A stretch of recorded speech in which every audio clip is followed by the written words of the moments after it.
Brady from the Lincoln Presidential Library in Springfield, where she was manuscripts librarian for the non-Lincoln stuff. She's had an interest in medicinal more topics, particularly as it relates to medicine. She's done a couple of books, one of which is about Lincoln and medicine. She is talking tonight on the soldier's home in Civil War America.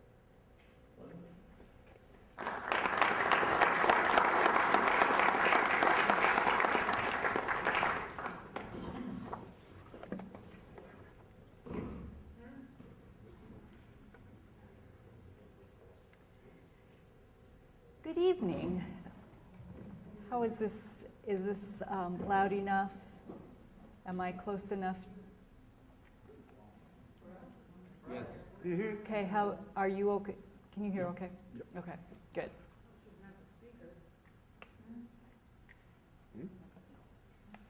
Anyway, thank you for inviting me to come and talk to you about Civil War soldiers' homes. It's a topic that I have worked on and off for quite a while, so it's fun for me to share about. You may find that it's a little different than what you expect, however, and you'll see why in a couple minutes. Joe H. Yagi from Company E of the 124th Illinois Infantry was on his way home to Aurora, Illinois on furlough in the summer of 1864, and he noted in his diary on July 16th, "We got to Chicago at 9:00 p.m., went to Soldier's Rest and got a good supper, coffee and meat and bread.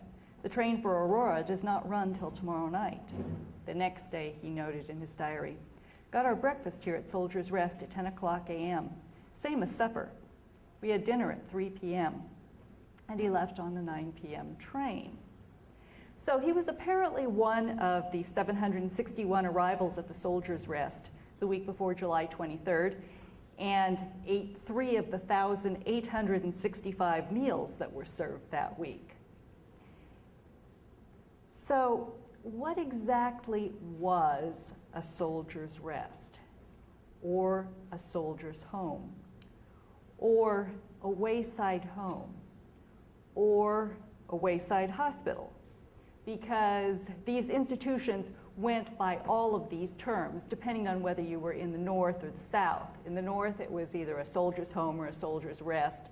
In the South, while it might be either of those things, it was more often a wayside home or a wayside hospital.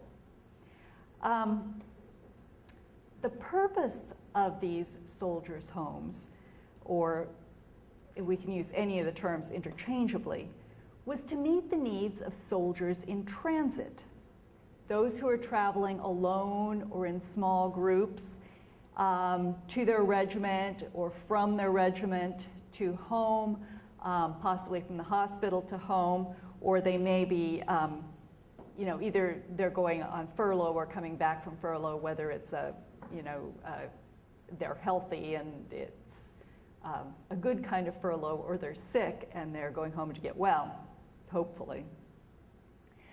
There were also some who were running errands for their regiments or some other aspect of the military.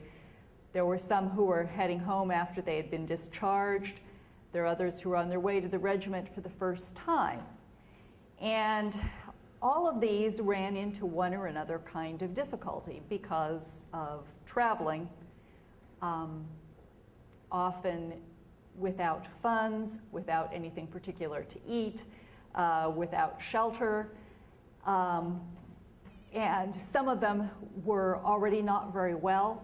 Some of them got sick on the way. And so the purpose of these soldiers' homes or soldiers' rests was to provide, to meet the needs of these soldiers, but it was always temporary care.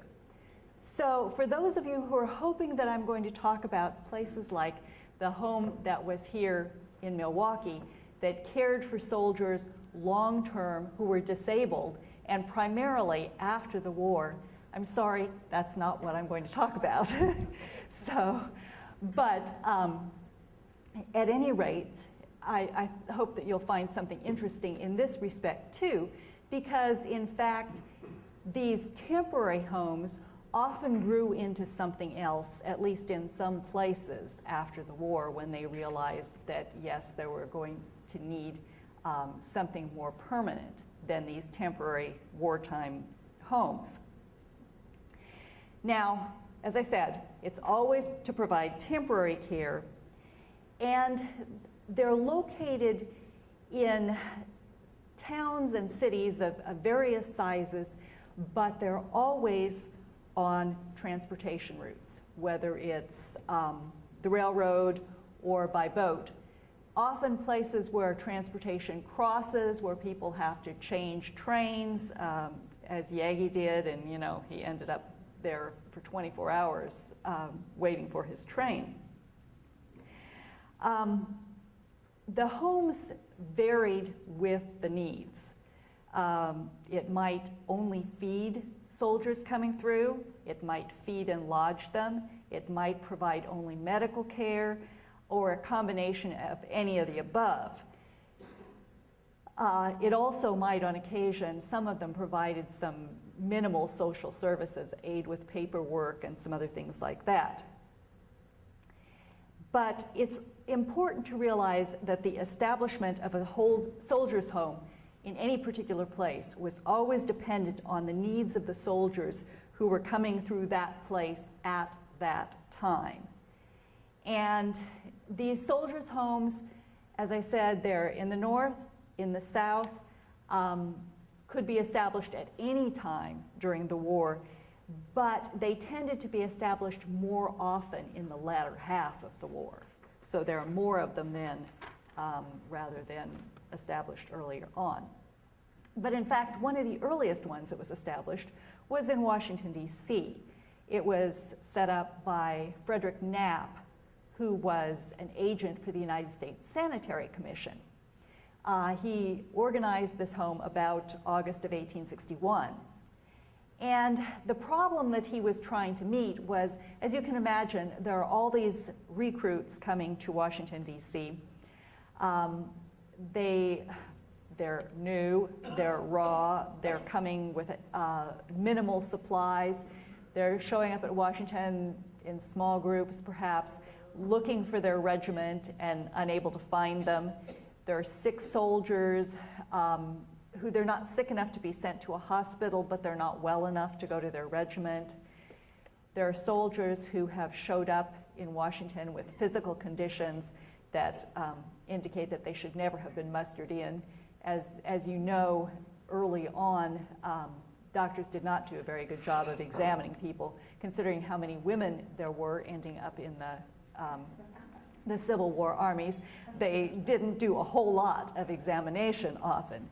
And so there are people who show up there with incipient tuberculosis and other conditions that they've been able to hide so that they could get, their chance to get into the army.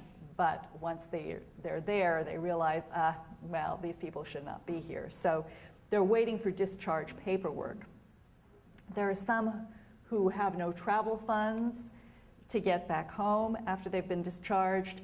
And another reason why he set up this home was just simply to provide a place where these traveling soldiers could get cleaned up. So basically, this initial home was kind of to deal with the basic problems of the new soldier recruits who are showing up in Washington, D.C. Now, looking at one of the southern homes in Charleston, South Carolina, they had a wayside home of a sort, but in the summer of 1863, there was a movement to set up another one, a wayside home and rest for Confederate soldiers who were on break from their defense duty in the Sea Islands. And when they'd come to Charleston, essentially, they would be ripped off by the hotel keepers and so forth. And as the Charleston Courier put it on July 23rd, 1863, these soldiers must not be left to the tender mercies of extortioners and of the shopkeepers who claim exemption from reserve duty for the purpose of making money out of the soldiers. It will take nearly a month's pay to give a soldier a good day's refreshment and lodging at a hotel, This must not be allowed. And the people of Charleston decided it wouldn't be, because by July 29th, the Charleston folks had set up a second wayside home to provide food and shelter at no expense to these soldiers. So you've got another reason to set it up, was to protect the soldiers from the shop and hotel keepers. Now in Springfield, Illinois, on the other hand, they set up a soldier's rest kind of to protect the town from the soldiers. So it's kind of a reverse situation here. In January of 1864, John R. Woods, who was the secretary of the Illinois State Sanitary Commission, wrote that a soldier's rest was needed in Springfield as a place of retreat and rest for the weary soldier, who, coming from or returning to the camp and battlefield a stranger, exposed to the ruinous temptations that abound in a large city, seeks a quiet and protected retirement, free from the noise, the fumes, and the dangers of the grog shop and gambling saloon, and where substantial refreshment and healthful repose await him. Now, the problem that caused these problems was Camp Butler. Camp Butler was set up outside Springfield and functioned pretty much for the whole war. It was a place where soldiers came to have their regiments organized, where they underwent training, where they came through on furloughs, where they were mustered out, and it was also a substantial prisoner of war camp for a part of the war. Now, the thing about Camp Butler was that it was 6 or 7 miles away from Springfield, which, you know, the idea is to keep the soldiers away from the grog shops and so forth in Springfield. And this was all very well and good, but the problem was that if you get into Springfield at 9 p.m., how are you going to get out to Camp Butler 6 or 7 miles away when you have no idea where you're going? And the idea, of course, the answer to that is you're not. And so some of these troops coming in at night, they have nowhere to go, they become rowdy, they tear up parts of the town, and so consequently they plan a soldier's rest as basically some place to protect the town, and of course to care for the needs of the soldiers as well, because they wouldn't have been rowdy if they had some place to go. So Illinois Governor Richard Yates got specific permission from Abraham Lincoln to build a home, to build a soldier's rest, as they called it, on a federal government lot in downtown Springfield. They began work on it in late March of 1864, and it opened on April 21st, when the Young Ladies of Springfield, the Young Ladies Soldiers Aid Society, held a sanitary fair to raise funds, and then soldiers began to stay there after that. The soldiers' home that was built in Centralia, Illinois, or that was, actually it wasn't built, but the soldiers' home that was established in Centralia, Illinois, was entirely different than the kinds that we've been talking about here. Centralia is a small town near Mount Vernon, Illinois, that's kind of in the area where I-64 and I-57 meet, in that general area now. But Centralia was on the Illinois Central Railroad. It was established in 1853 as a place for the railroad to set up its repair shops. And so it was something that was closely tied to the railroad, and that north-south line from Cairo to Chicago ran right through it. Well, the problem for the soldiers was that those who became sick and couldn't travel any further, they'd stop at Centralia and put them off at the depot. Well, great. Now what are you going to do? You've got a sick soldier in the depot. So the women of Centralia rallied and organized a Soldiers' Aid Society sometime before June 1863, maybe around February, but I couldn't find out for sure.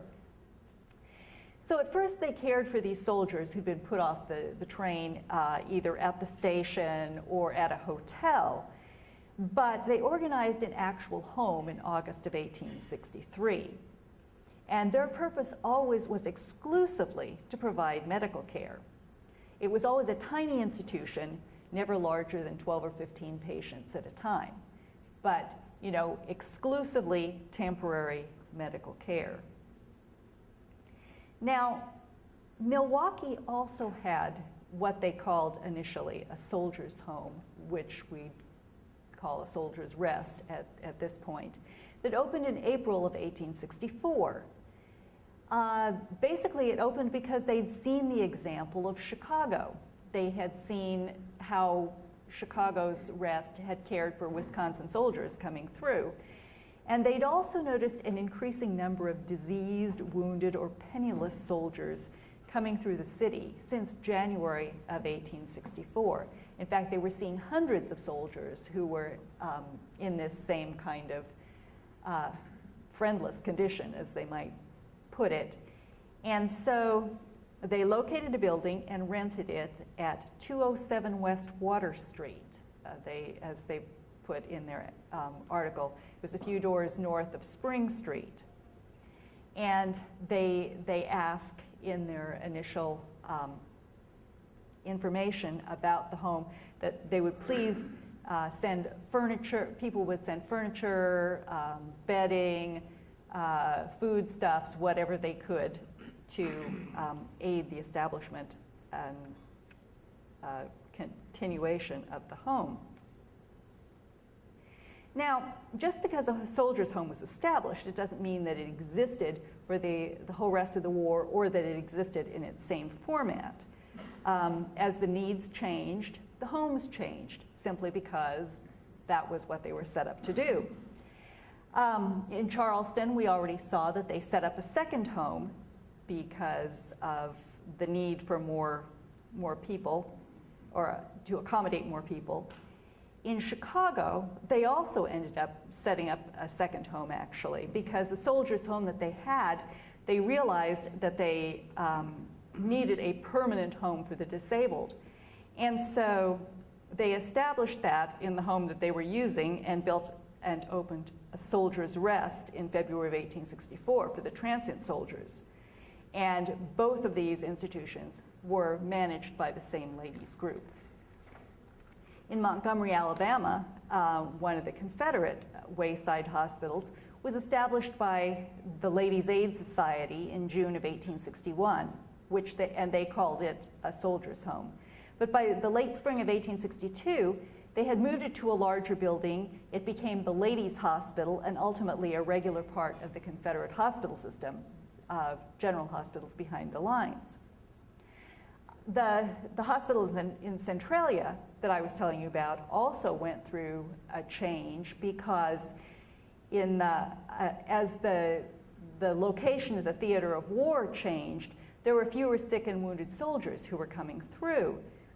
And more of the soldiers coming through were on re-enlistment furloughs, and so they weren't really in need of the same kind of medical care as was required when these sick soldiers were being put off the train at the depot. So the sanitary commission agent, the Illinois Sanitary Commission agent, suggested turning their hospital into a feeding station in January of 1864 to accommodate the kinds of soldiers who were coming through at that point. But the ladies had no funds for that, no equipment for that, and apparently no interest in that either, because the Centralia Soldiers' Home actually closed sometime in the summer of 1864. So having served through the last time I could find any report on it in June of 1864, it had served a total of 195 patients. So obviously there's a great difference in size, number of people being accommodated, but for those 195, it was rather a key assistance to them. Now, who ran these homes? In the North, in some instances, it was some of the large national, regional agencies, the United States Sanitary Commission, the Western Sanitary Commission, the Christian Commission. The United States Sanitary Commission, as you probably know, was founded in April of 1861. And it was founded by a group of ladies in New York City. Pretty quickly, it was taken over by a group of men. Whether they exactly handed it over to the men or whether the men were willing to take it over, certainly they did. But they provided a great deal of assistance, both from the standpoint of how to make conditions more sanitary, but also providing supplies. And these are the women's work, was to provide the supplies. And the US Sanitary Commission really thought that they should be the national commission. They should be in charge of all of this. It was much more expeditious for them to do so, much more efficient. And so they should be in charge, and no one else should be doing this kind of thing. However, the folks in St. Louis did not think that everyone ought to work through these people in New York, because what did people in New York know about the needs of Western soldiers? So they established the Western Sanitary Commission with the primary goal of working for Western soldiers, primarily in the Western theater of the war. The United States Sanitary Commission had homes, we already saw the one in Washington, D.C. They also had them in Boston, New York City, Philadelphia, Hartford, Buffalo, New York, Cleveland, Columbus, and Cincinnati, Ohio, Detroit, Louisville, Paducah, and Camp Nelson, Kentucky, Nashville and Memphis, Tennessee, Cairo, Illinois, Jeffersonville, New Albany, Indiana. So you can see they're all over. And by and large, the US Sanitary Commission has homes in some of the larger cities. Western Sanitary Commission has soldiers' homes in St. Louis, Columbus, Kentucky, Memphis, Helena and Devils Bluff, Arkansas, and one at Vicksburg. The Christian Commission, which was primarily organized by Protestants because they were unhappy with the Unitarian management of the other organizations, and thought while they were happy, Protestants were happy to serve everyone, they thought they should be doing it from their perspective. And so they also set up several soldiers' homes, including in Memphis and several other locations. But in addition to these larger organizations, there were many local organizations, state and local. The Confederacy, for example, had nothing like the sanitary commissions, nothing that was as large an organization as that. In Georgia, though, there was the Georgia Relief and Hospital Organization, or Association rather, that was headquartered in Augusta. And they had a wayside home in Augusta. Many ladies were in the town of Augusta and the region were very instrumental in working through that organization. And they also established a wayside home or rest for Georgia soldiers in Richmond, Virginia.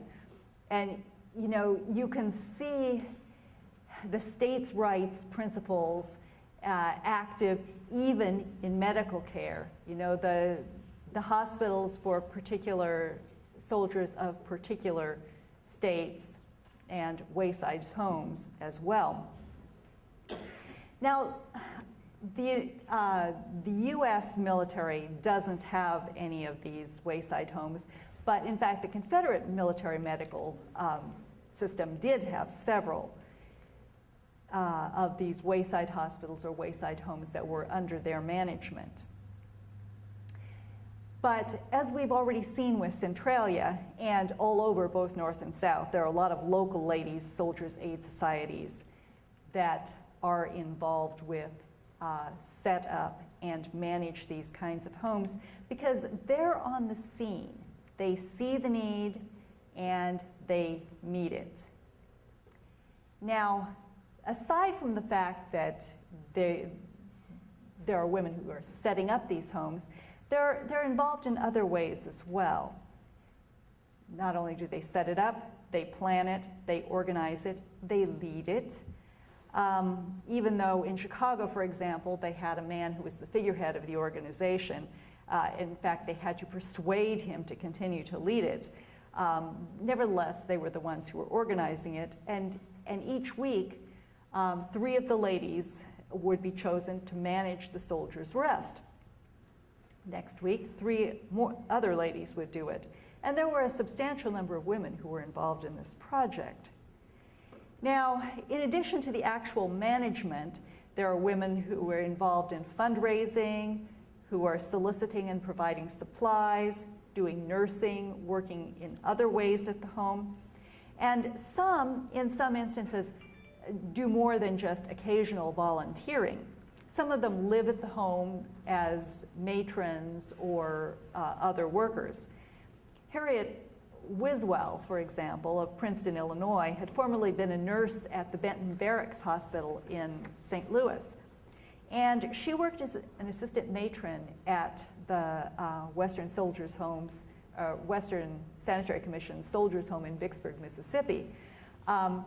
Once Vicksburg had fallen to the Union, Vicksburg became a substantial pass-through place for soldiers.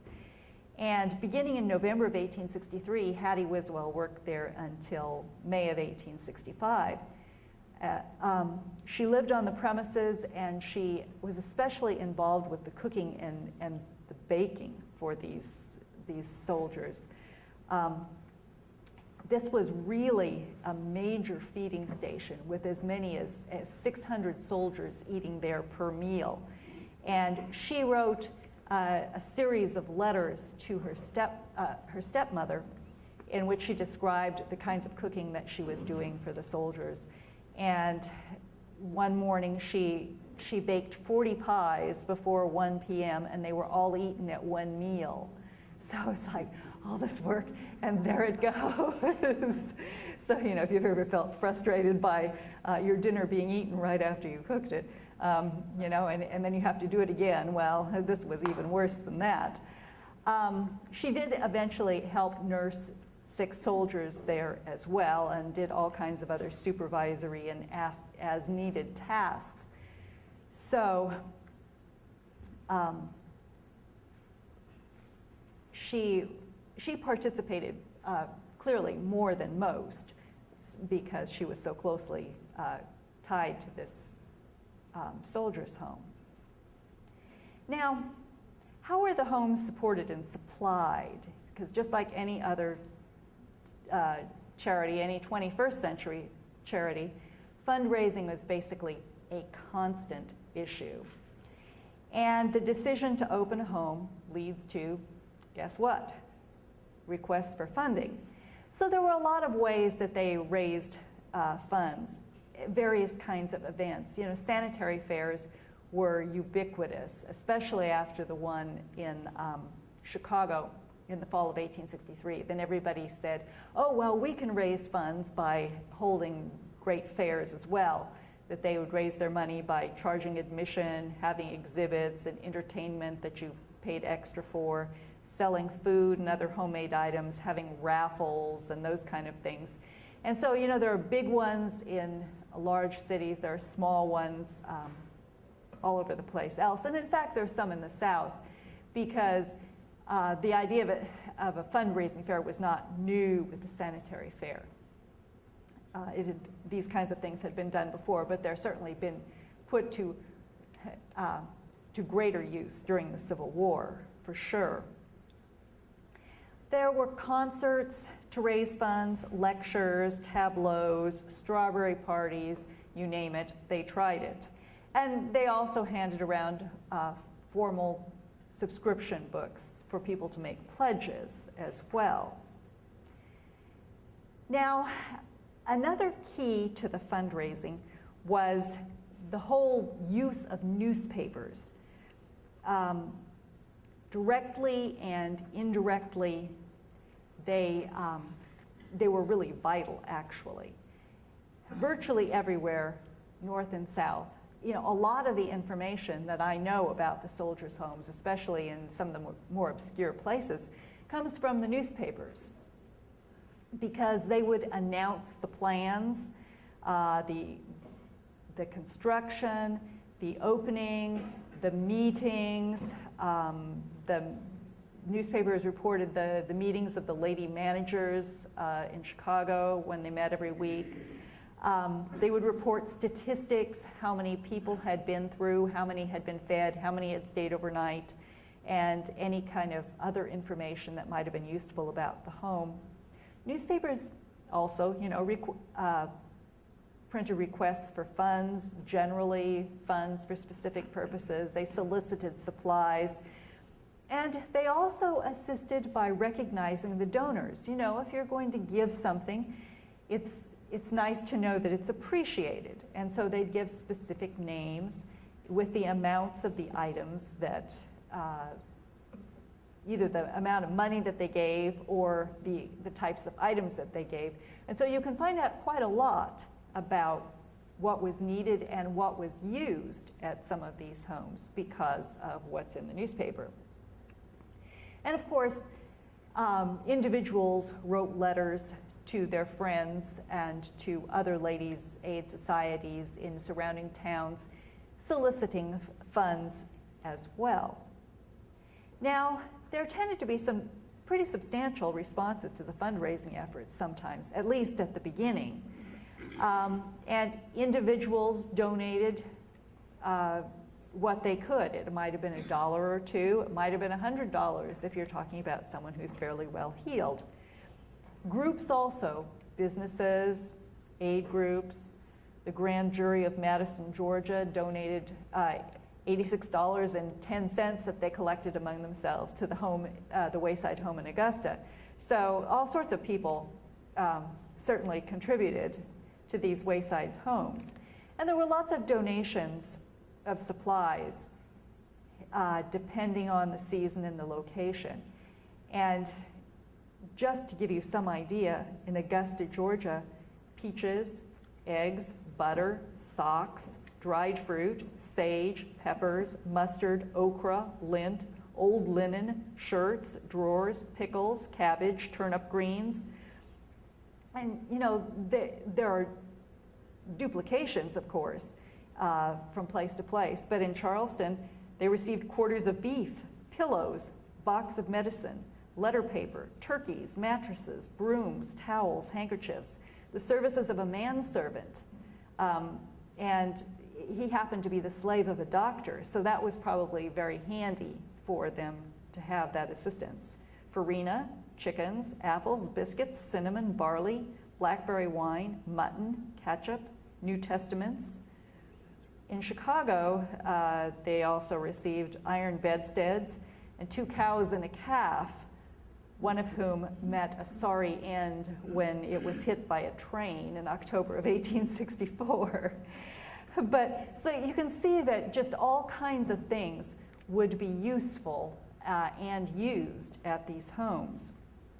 But not everyone was willing to help. In Chicago, the proprietor of the Lake House Hotel was offered $3,000 a year rent by the quartermaster to rent it for the Soldiers' Rest. But he declined. He refused to rent it for less than $5,000, so they ended up constructing one from scratch. Not everyone also was convinced that these homes were necessary, and I'm sorry to say that some of the people who were unconvinced were in Milwaukee when they were discussing this in April of 1864 and trying to start this home. And they had to remind them how many Wisconsin soldiers had been helped out by the Chicago Soldiers' Rest, and that they ought to have something similar here because it was really necessary. 2, those who were initially enthusiastic needed to have their support re-enlisted. In Macon, Georgia, for example, in October of 1863, they were short on funds, they were short on facilities, they were short on furnishings, and they were really concerned that they were going to have to close the home. And so there was a very pointed article in the newspaper saying, you know, you guys need to get your act together and make some more contributions. Now, even though many homes were proposed, not all of them actually were able to open. There was one in Houston, Texas that was slated to open in the spring of 1864, but they didn't have enough funds, and so they were returning the funds they had received. But apparently later on, people did contribute enough, and in the summer, they did manage to open a home. Now, what were these homes actually like? Some of them were in pre-existing buildings. Others, as we've mentioned, were newly constructed. In Vicksburg, Mississippi, the house where Hattie Wiswell was working was a very large dwelling house with large piazzas and halls that at times were absolutely filled with soldiers, so much that you could hardly get through them. In Memphis, Tennessee, the Christian Commission had their home in a 2-story mansion that had 9 rooms on the first floor, and not surprisingly, was the former home of a rebel. In Washington, D.C., the rest was in a home near the station on Capitol Hill that had several rooms that were 19 feet by 33 feet. So you can see they're fairly substantial. Others used stores and other buildings. The Centralia Hospital, for that they rented a recently vacated store, paid $4 a month. Probably was not a very large store because, as I said, they had 12 to 15 patients max at a time. Springfield, as I already mentioned, also constructed their Soldiers' Rest. It was a 1.5-story building that was 40 feet by 100 feet. And actually, that's the only one that I've seen a picture of. There is still a picture of that existing. The Chicago Soldiers' Rest that I told you they had to construct one because the hotel keeper would not rent at a reasonable rate. And so they ended up with quite a large one, 200 feet by 50 feet, and they divided it up into 4 50-foot square rooms with bunks all around the rooms and stoves for heating and cooking. And it was on Dearborn, I think, right by the lake that they established this. Now, some of the soldiers described what it was like to visit some of these rests in their travels. James M. Taylor was a sergeant in the 96th Illinois Infantry, and he found the Nashville, Tennessee home to be really quite a decent place, a useful place. He had gone to Nashville because he was taking an exam for promotion, he hoped. He wasn't, but he hoped to be. And he found the Nashville home a good place to clean up, to get food, to store his luggage, but it was so full that he either had to sleep sitting up or on a bench, and that wasn't so great. So he finally ended up going and paying for a hotel room, but leaving his luggage at the soldier's home and getting his meals there and so forth. William Wiley experienced both the soldiers' homes at Springfield and at Cairo. At Springfield, he had to sleep on the floor, and whether he had to sleep on the floor because they didn't have any beds or just all the beds were full, he didn't say. But in Cairo, he had an iron bedstead with a feather bed. In a dormitory with 58 beds in the room, and their other dormitory room was even larger than that one, but still, you know, you can put up with a lot, I guess, for a feather bed. Now, the food served varied widely also. James Taylor said he dined most sumptuously there in Nashville without saying exactly what that meant. Joe Biaggi, as we already heard at the very beginning, had coffee, meat, and bread 3 times when he was there. William Wiley had bread, butter, currant sauce, and coffee at Cairo, along with 229 other men who ate breakfast there that morning. And at Springfield, he had a breakfast of bread, potatoes, coffee, and ham. One John L. Barber of the 15th Illinois Cavalry, who was waiting for his discharge papers in Little Rock, stayed there at that home. And, you know, he didn't put in any commas, so I'm not quite sure exactly what he means to say he had. Whether it was boiled hog, fat bread, and hot slop, or boiled hog fat, bread, and hot slop. I'm not sure, but apparently he wasn't too enthused by whatever it was. Which is kind of in contrast to what Harriet Wiswell said, that she served them 400 to 500 men on March 13th, 1864. They had a breakfast of codfish with gravy, kraut, beans, good meat, good bread, and good coffee, and all the brown sugar they want. So, you know, it depends on where you were and when you were there as to what you would get to eat. But it probably, whatever it was, by and large, it was better than what they'd been eating when they were with their regiment. Now, only some of the Confederate wayside homes actually provide very much medical service. Only a couple of them really are hospitals with actual doctors in Demopolis, Alabama, Eufaula, Alabama. Otherwise, local doctors would visit regularly or call when their services were required. In Chicago, Dr. John H. Hollister, in his monthly report for December 1863, indicated that he had treated the wounds of 192, either dispensed medicines or treated wounds of 192 people that month.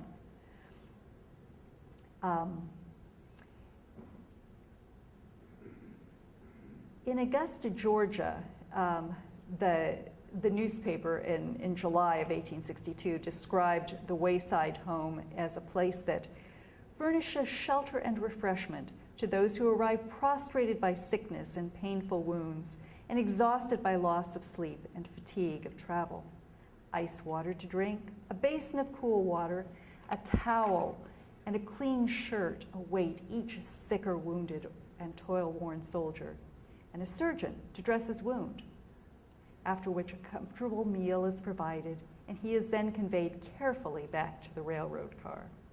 If the soldier prefers to lay over for a day and night to rest, or if his condition requires it, a clean and comfortable cot and physicians and servants to wait on him are provided for him.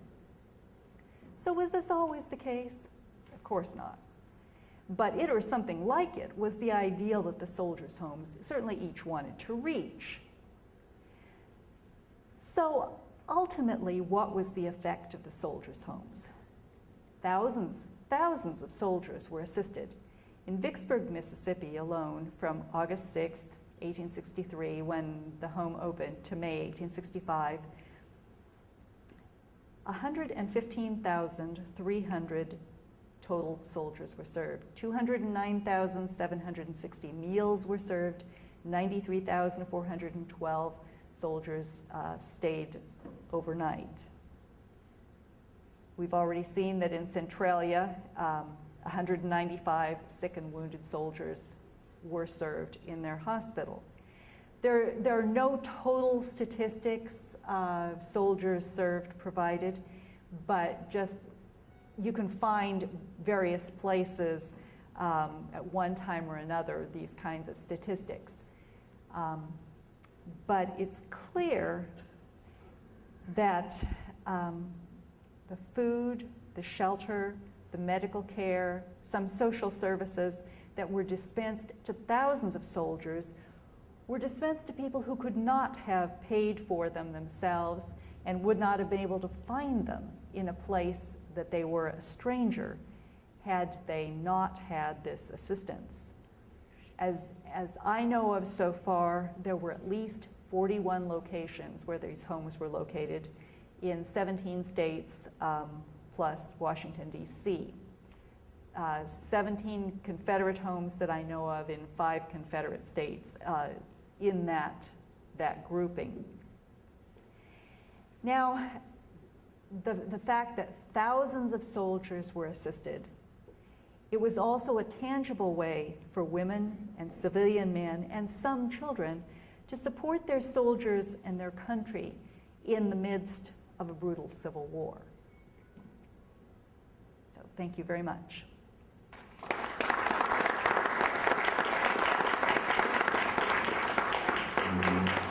Yeah, I'll be happy to entertain any questions.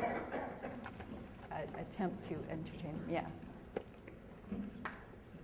Just wondering, when the war was over, say in Vicksburg, where there was such a huge amount of soldiers from both sides, how how was that handled? It depended. She asked when the war was over, how were these kinds of things handled, because there's still a lot of soldiers traveling through these places. And in many cases, the soldiers' homes remained open until the largest number of people had gone through. I mean, as far as northern soldier or southern soldier? Well, what do you mean, northern? Conflict. Were they taking in the northern soldiers also, or? Well, okay, remember that after Vicksburg has fallen, it's under Union control. Right. So the soldiers' homes are primarily caring for people of their own armies. Yeah. They're not primarily caring for prisoners of war, but there are instances in which they do. Yeah. Are there any left to look at?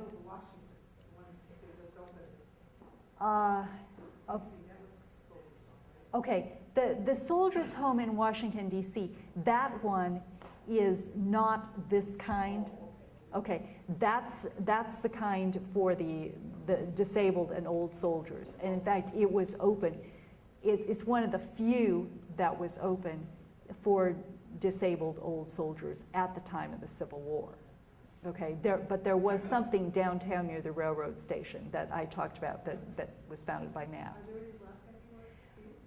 Not that I know of. I mean, there may be some buildings left that house them, but I don't know.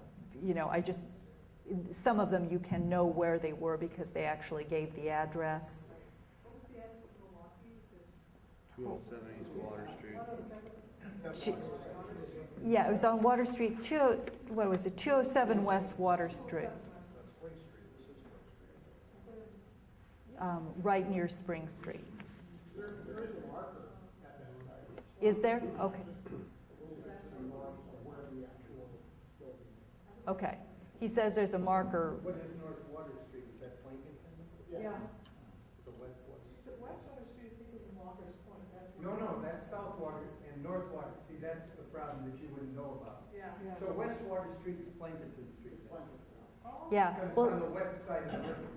see, that they gave the address in their newspaper article when they were talking about it.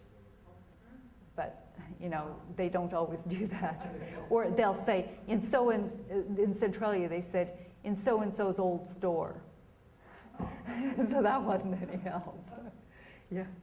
Either during the war or following, when there were a lot of chronically ill soldiers returning. Were there in rural areas, smaller, real small areas, were there any efforts to house these people, like community convalescent centers? Or?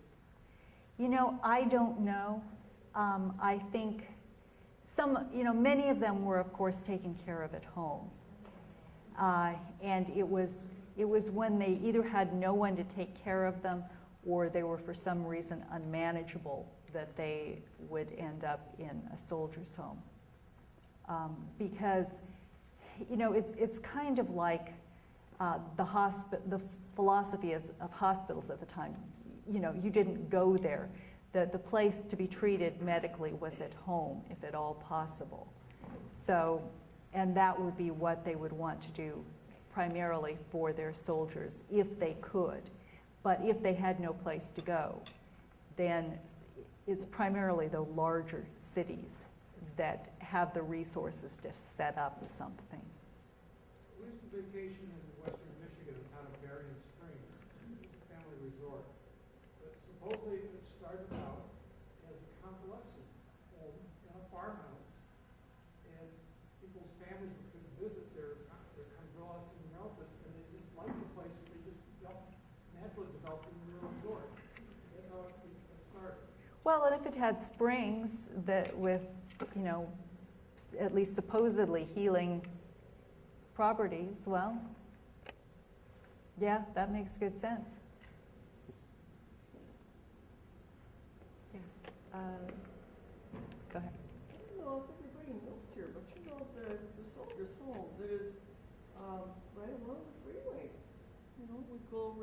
94, and there's all the grave sites on both sides. You know that's a national cemetery.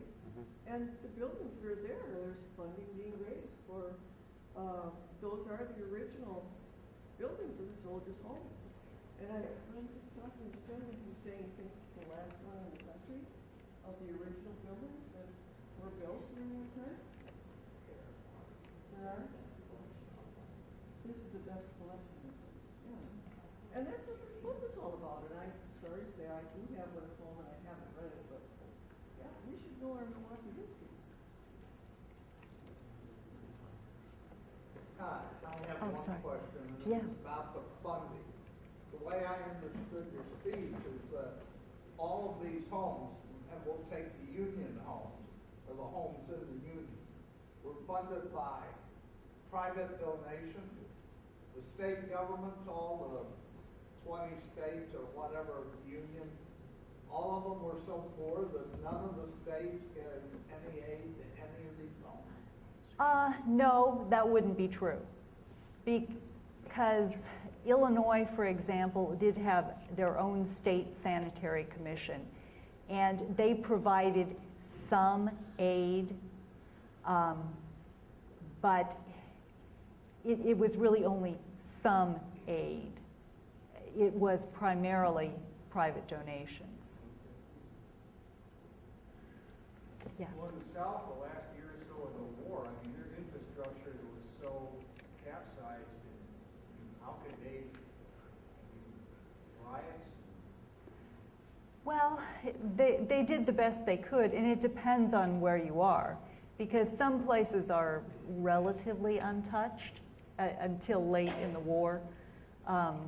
But you know, it's tough, and it's tough getting things from one place to another. And well, certainly in the case with the behind the lines hospitals of the Army of Tennessee, Samuel Hollingsworth Stout, who was in charge of those things, had to make sure that they would set them up, as they had to keep moving the hospitals, that they would set them up in locations that already had some resources and that had some areas around where they had crops and stuff that hadn't been, you know, completely denuded the area, because there was no point in trying to put something up where you could not feed your people. So, yeah, it was difficult. So, just one quick question. Kind of denoting back to the fall of Vicksburg and just the large volume of Confederate soldiers that were moving through that soldiers' home.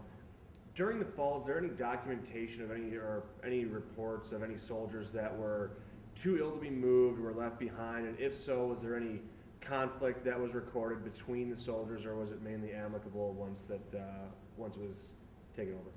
Well, remember that this soldiers' home is Union, and these are Union soldiers who are being cared for there. Even though Vicksburg is a former Confederate town, it's under Union control at this point. So that isn't an issue that you're having conflicting soldiers in the home, really. But certainly there are people left behind because they're too sick to go on. That's why a lot of these soldiers' homes do have a temporary medical component. And of course, in fact, some of them are so sick that they die. And there are soldiers buried in the towns virtually of all of these places, probably. Glenda, thank you for your presentation, and in recognition thereof, here is our latest certificate. Oh, thank you of very honor. much. Thank you.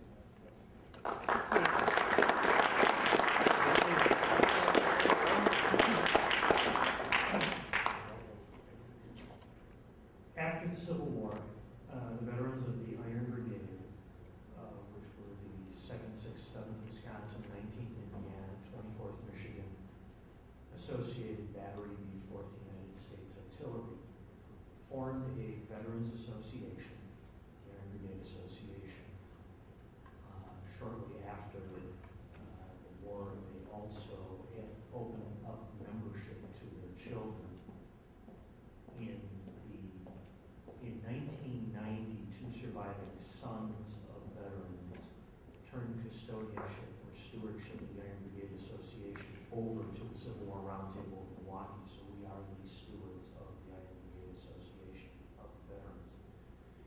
my pleasure to present membership in the Iron Brigade Association to Glenn. Oh, thank you very much. Thank you. Oh, nice. Thank you.